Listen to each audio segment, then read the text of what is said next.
Hey, I'm Ryan Reynolds. Recently, I asked Mint Mobile's legal team if big wireless companies are allowed to raise prices due to inflation. They said yes. And then when I asked if raising prices technically violates those onerous two-year contracts, they said, "What the f*** are you talking about, you insane Hollywood ass f- So to recap, we're cutting the price of Mint Unlimited from $30 a month to just $15 a month. Give it a try at mintmobile.com/switch. $45 upfront payment equivalent to $15 per month. New customers on first 3-month plan only. Taxes and fees extra. Speed slower above 40 gigabytes. See details.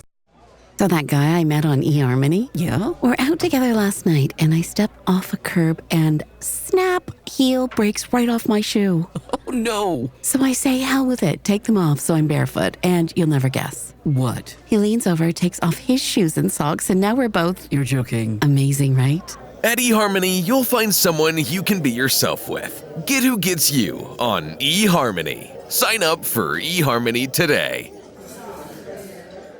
You're listening to the Health Courage Collective podcast, episode 113, Recovery for the Win.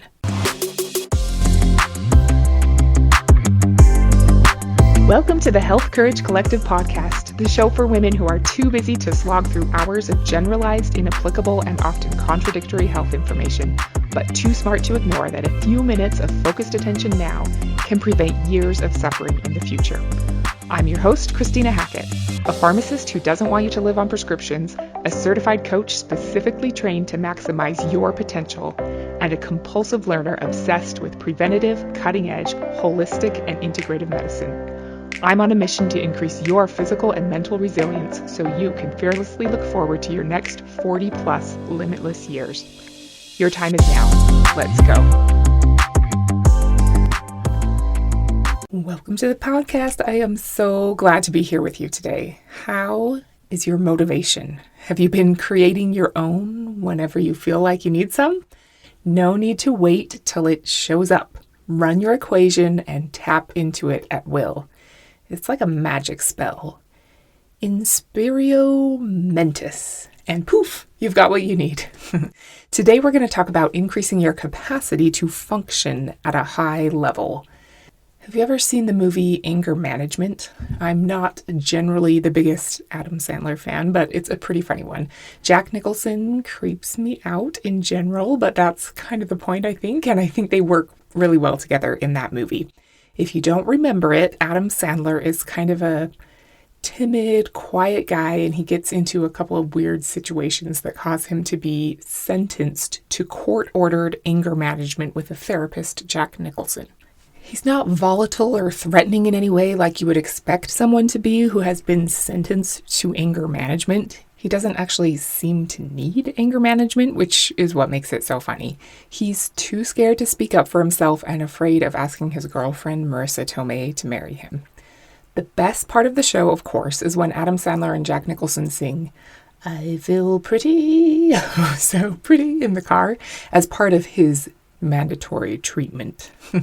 Anyway, in the end, even though he didn't seem to be someone who would need or benefit from anger management treatment, he was finally able to break through and live the life he really wanted to live because of his crazy, messed up anger management experience.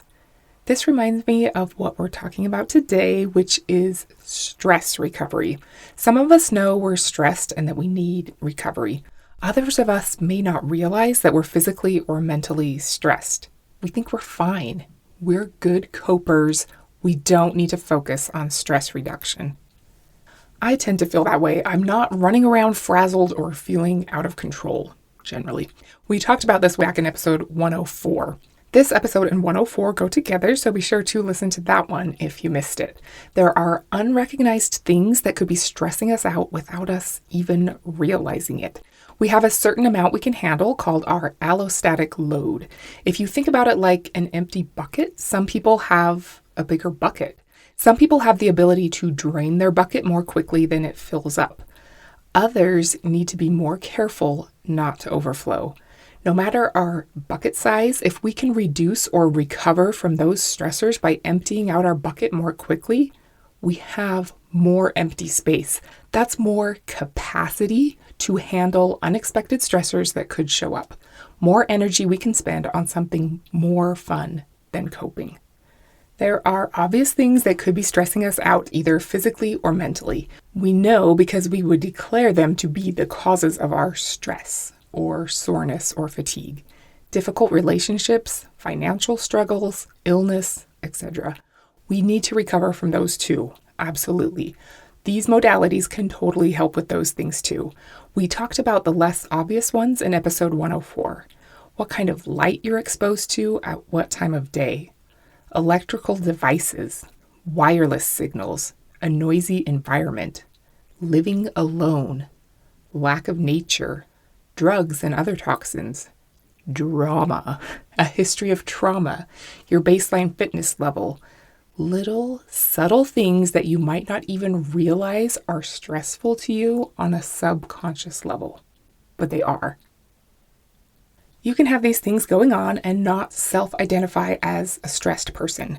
Things don't seem to be spinning out of control, but if you can reduce the effects on you of all of these little paper cut sized stressors, you'll have more energy to spend elsewhere and more capacity to bounce back from bigger stressors when they come along. It's like a little insurance policy, or more of a rainy day fund, I guess I would say. Resilience, peace of mind, an ability to perform at a higher level and bounce back more readily. It's good stuff.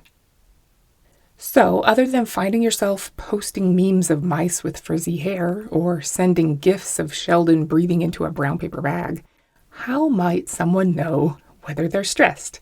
How well you sleep can be one measurement. Cortisol and DHEA levels are a great measurement.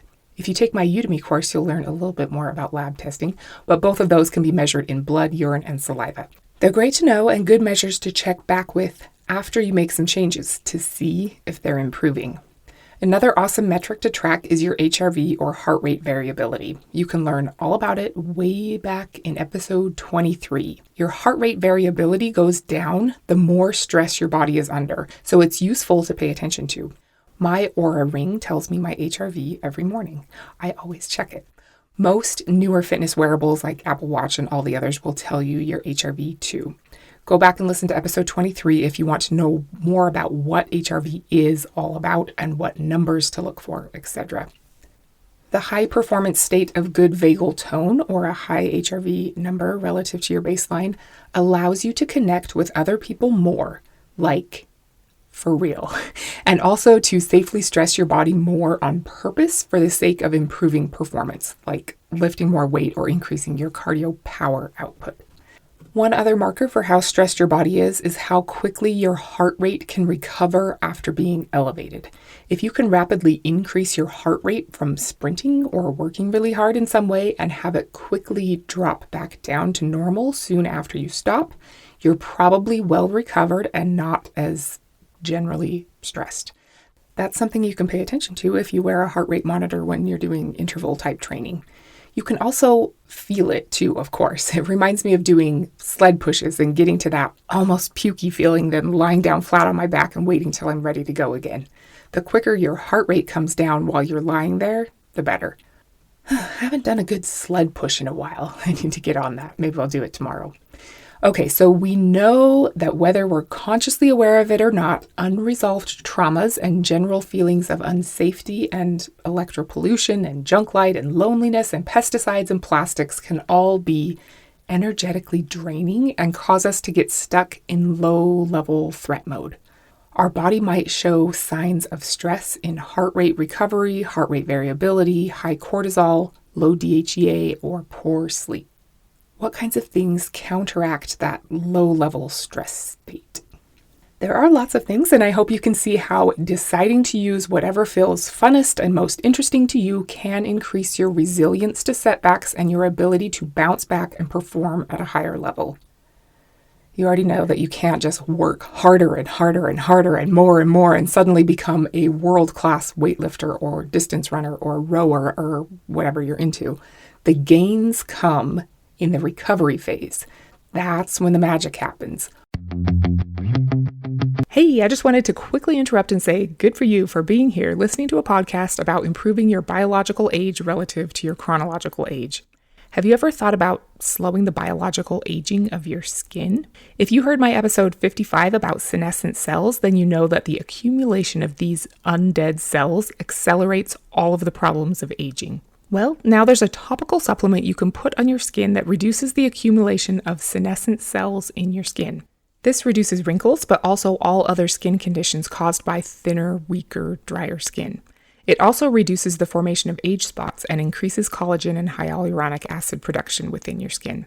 It's a peptide called OS01, and it's in a product called OneSkin. I use it every day on my face and neck, and I've noticed a big difference. I would say my skin is more moisturized, but that's not a good enough description because it's not like when you put moisturizer on, but your skin is still dry underneath. It's the exact opposite. The topical supplement isn't greasy at all, but my skin is plumper and healthier from the inside out. I'm a big fan. If OneSkin sounds like something you'd like to try, there's a link in the show notes to get you $20 off. All right, back to the episode. Most of us get that physical stress, like having to carry something heavy, isn't evil, but you do have to be able to properly recover from it in order to adapt and get stronger. With mental and emotional stressors, we don't want those chronic background stressors that we're not even aware of constantly wearing on us. That drains us without us even realizing it, like getting a lot of paper cuts or something. But bigger stressors are bound to happen, and we want to be ready for them and able to bounce back from them stronger than we were before, whether they're self-inflicted, like giving a presentation, or unexpected, like losing a job. We can increase our ability to grow stronger from them by supercharging our recovery phases. Your physiology affects your psychology, and I think there is big value in thinking of yourself as an athlete, no matter your job or preferred recreational activities. Remember from episodes 66 and 67 that we don't exercise. We train because we're athletes of life, and that training is only effective to the extent that we can recover. There are tons of physical recovery options, and I think they also have positive effects on your emotional and mental states. Have you heard of lymphatic drainage massage? It can improve your immune system by getting your lymphatic fluid moving more. If you want to know more about lymphatic fluid, be sure to listen to episode 26 about lymph. Lymphatic massage is a lighter massage, and it helps with reducing excess fluid and helps your lymph do its detox job. More intense massage helps recovery from lactic acid soreness after lifting weights. Plus, it all feels really good. Red light therapy is another way to reduce stress on your body and promote recovery. You have to make sure to get the right wavelengths of light, like from a Juve panel or a red charger bed, but it's pretty wild what just some light can do to help your body de-stress. It can speed your recovery time, reduce inflammation, improve wound healing, and increase collagen in the skin. It can even help give your body the right inputs for healthy circadian rhythm. Pretty cool stuff. There are tons of health span promoting benefits of cryotherapy. It also helps performance by reducing recovery time, reducing inflammation, improving circulation, and therefore nutrient delivery to muscles, and reducing pain. It's a quick, big stress that lowers chronic low-level stress. I love cryotherapy so much. I get a very noticeable, endorphin runner's high kind of feeling afterward. I also feel like I do recover faster.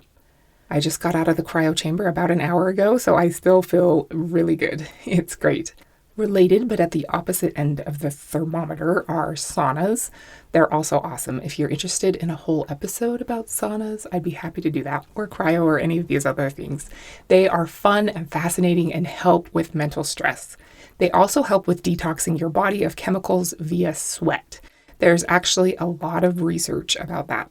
They also help with cardiovascular conditioning. The increase in circulation promotes muscle recovery and also improves joint pain. They boost your immune system and are anti-inflammatory, so they can improve a lot of different low-level stressors in your body at the same time, which is pretty cool. Email me at healthcouragecollective@gmail.com if you want to talk more about saunas. I have one in my basement and I love it so much. In episode 101, I briefly mentioned PEMF, or PEMF. It stands for Pulsed Electromagnetic Field Therapy. Junk electromagnetic fields from all of our electrical devices can definitely stress our bodies without us having any idea that they're doing that. The electropollution can make it harder for our cells to communicate with one another efficiently. PEMF treatment with a deliberately chosen frequency can do the opposite. Certain frequencies promote cellular communication and recovery from stress and damage. It can help you recover from exercise and also reduce pain from injuries and improve your energy production. It's an interesting feeling because it's kind of these little jolts or shocks that make your muscles jump a little bit. With the regular stress our bodies get from unwanted EMFs, PEMF is a great countermeasure. So is grounding or earthing. Have you heard of that one? Similar idea, connecting to a healing frequency, the frequency of the earth. In episode 45, we talked all about your vagus nerve. It's part of your parasympathetic nervous system or the rest and digest system. When we have constant low-level subconscious stressors that are causing our sympathetic, our flight or flight nervous system to be overactive, activating your vagus nerve on purpose is a great plan. And the cool thing is that you can train your vagus nerve, kind of like training your biceps, activate it more often, and it will get stronger and easier to activate in the future. So that's pretty cool. We talked about other benefits besides reducing mental stress of good vagal tone in episode 45. Some ways to stimulate your vagus nerve are tongue scraping, gargling, singing, chanting, laughing, chewing gum, and coffee enemas. Maybe you could do all of those at the same time. No, you couldn't, but that would be funny. One of the best ways to cope with big time stress in the moment is to use breath work. Pretty much all high performing, high stress people like Navy SEALs use breath work to accomplish the crazy things that they're able to do. It can also help you with lower level, more chronic stress. There are breathing techniques that can make you more resilient to stress, and training yourself to breathe properly, a la Patrick McEwen's Oxygen Advantage program. Go back and listen to episodes 11 and 12 if you want to learn more about that and how a great deal of daily anxiety is actually probably related to improper breathing at rest. It's so interesting. Breathwork takes consistency, but it's pretty straightforward to fix, and the benefits can be really impressive. It's probably no surprise to you that probably the most effective thing you can do to recover well from all of the low-level stressors of daily life is meditation. I had a friend ask me the other day why I haven't done an episode about all the benefits of meditation yet. The answer is, I don't know. Well, actually, it's that I feel like it's pretty obvious and a generally recognized truth. I feel like it would be like doing an episode about how wearing your seatbelt improves your chances of surviving a car crash, or keeping your money rather than spending it improves your chances of not going broke. But I love meditation, so if you want me to do one, send me a message, healthcouragecollective@gmail.com. I'd be happy to do an episode all about it. The science is really strong. I know people probably know that meditation is good, but I also know that a lot of people know they could be benefiting from it, but they aren't doing it. I would love to help persuade them or help them get started. It is near and dear to my heart, and I wholeheartedly believe in its benefits. I can literally feel a difference in my life when I've skipped it or slacked off on it for a few days in a row. I'm more reactive, less tolerant, and have a much harder time focusing and staying on task. If you want help getting started or staying consistent, I would love to help you. It's absolutely worth your time and most definitely helps reduce the effects of chronic low-level stressors. Something that can cause a lot of unseen subconscious stress is lack of social connection. I don't usually think of the absence of something as an instigator of a problem, but in this case, it totally is. Unsurprisingly, social connection reduces that stress. This sounds nice, and it is, but it's actually also a really, really big deal. One of the biggest correlations with lifespan and health span is social connectivity. We're wired to feel like we're in danger when we're isolated, whether we want to or not, whether we're an introvert or not. Social interactions with other humans does your body and your stress levels good. It doesn't have to be with a lot of people, just a few will do, but don't think it's something you can skip or deprioritize because it's not. And don't think that feeling lonely is some kind of character flaw or evidence that you're not good enough, because it's not. That's like saying there's something wrong with you or you're not good enough because you feel thirsty. Your body lets you know what it needs, and one of those things is connection to the tribe. An even more hidden cause of subconscious stress can be disconnection from nature. This would never be one of the main stressors I would think of, but it's subconsciously stressful to your human self to be disconnected from the natural world. The solution here is pretty obvious. Going outside for a few minutes can make a world of difference. Even better if you can get to a park or green space of some kind. Wilder nature, like a hike every once in a while too. Even caring for a plant inside helps mitigate stress. Nature can subconsciously improve your felt sense of safety. There are tons of other things that can boost your recovery and recoverability. Massage, acupuncture, EFT, the emotional freedom technique, or tapping, EMDR, which is an eye movement therapy, somatic therapy, hypnotherapy, sound therapy, psychedelic-assisted therapy, neurofeedback. There are so many options. I've been wanting to try neurofeedback for years and years and years, and it's been super fun to finally get started with it. I've only done 4 sessions so far, but I can definitely feel the benefits of it. So, how about you? Is there anything you already do intermittently that you can see now would be beneficial to do more regularly? It doesn't have to be huge or time-consuming. You don't have to feel like a stress case to benefit from stress recovery modalities. Kind of like how Adam Sandler didn't think he needed anger management therapy, but once he went through it, his life got way better. We all have background stressors, and recovering from them really well makes us more able to show up as our best selves for everything going on in our lives.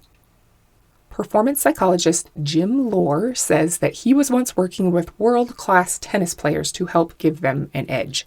His goal was to understand the factors that set apart the greatest competitors in the world from the rest. He spent hundreds of hours watching the best tennis players in person and also reviewing tapes of their matches. He got frustrated as he couldn't detect any differences in their performance habits during points. There had to be something. What was it? Once he started paying attention to what they did in between points, he realized that even though they were not aware of it, the best of the best had almost the exact same routines between points, including the way they walked back to the baseline, how they held their shoulders, where they focused their eyes, and the way they talked to themselves. I would think if it were my job to play tennis and I would get $3.8 million for winning the US Open or $2.9 million for winning Wimbledon, although I guess I wouldn't because the female winners get less than that. Anyway, I would think I'd want to be all in during the whole match. That is everything I've worked for. I need to be there. But it turns out that the ones who fume at bad calls or pump their fists in excitement or do anything that's not the same boring routine over and over are the ones who lose. Pete Sampras would serenely pick at his racket between points, whether he won or lost the last exchange. It turns out that brief checkout between points would allow their heart rates to drop by up to 20 beats per minute, while their competitors stayed the same the whole time. Those dozens of little recovery breaks add up to an edge that can win you $3.8 million. You can get a similar edge by baking recovery into your routine. Checking social media or email is not recovery. Connecting with nature or actual, in real life, human people is, or any of the other things that we've talked about, and the ones we didn't. If you've been struggling to improve in a certain area, it could be that you need more recovery or a better form of recovery rather than to work harder or longer. It might give you $1 million edge or help you progress with a lot less perceived effort. Like trying to boil water with the burner on medium versus trying to boil water with the burner on high. It feels like the same process, but one is way more effective than the other. If you're curious about neurofeedback, lymphatic massage, PEMF, red light therapy, or cryotherapy and live in a few select locations, I'd be happy to tell you my experiences with using Upgrade Labs that has all that technology. It's pretty cool and I can feel a difference. But I can also feel a difference when I meditate at home, take a walk near some trees and grass, do breath work, go hiking or camping, or fully listen to another person. What can you do more of to make your work easier? Next week, we're going to talk about the nocebo effect. Until then, prioritize recovery, whether you feel like you have something you need to recover from or not, and don't be normal. Thank you so much for tuning into the Health Courage Collective podcast. I am truly honored that you have paid me the enormous compliment of your time and attention. I would be so grateful if you would share this podcast with someone you know and subscribe so you never miss an episode. This podcast is for entertainment and information purposes only. Statements and views on this podcast are not medical advice. This podcast, including Christina Hackett and producers, disclaim responsibility for any possible adverse events by use of information contained herein. If you think you have a medical problem, consult a licensed physician. So, that girl I met on eHarmony. Yeah. We're out to dinner last night, and like a klutz, I tipped my drink all over myself. Oh, no. And it's all down my shirt. A horrible stain. So embarrassing. And you'll never guess. What? She smiles, picks up her drink, spills it all over her top. So now we're... No way. Amazing, right? At eHarmony, you'll find someone you can be yourself with. Get who gets you on eHarmony. Sign up for eHarmony today.